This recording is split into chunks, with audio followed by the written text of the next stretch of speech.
How to connect Google Drive to Base44.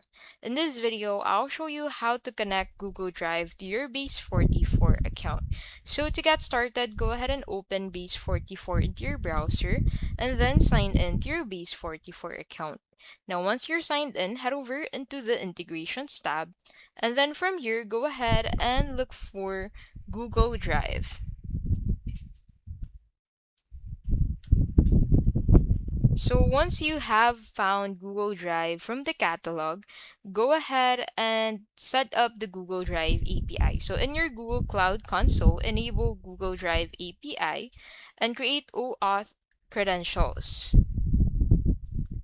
Copy these credentials for use in Base44. So you can also actually create an integration if you don't find it in the catalog.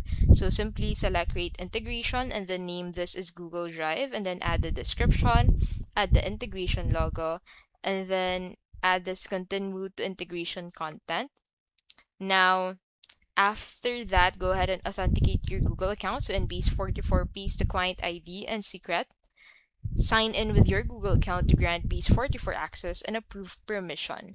Now choose which Google Drive folders you want to connect your Base44 account. Now Base44 will be able to store user uploads, retrieve files for workflows, and automate document handling.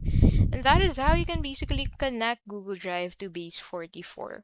If this video was helpful, please don't forget to give this video a like and subscribe for more videos like this.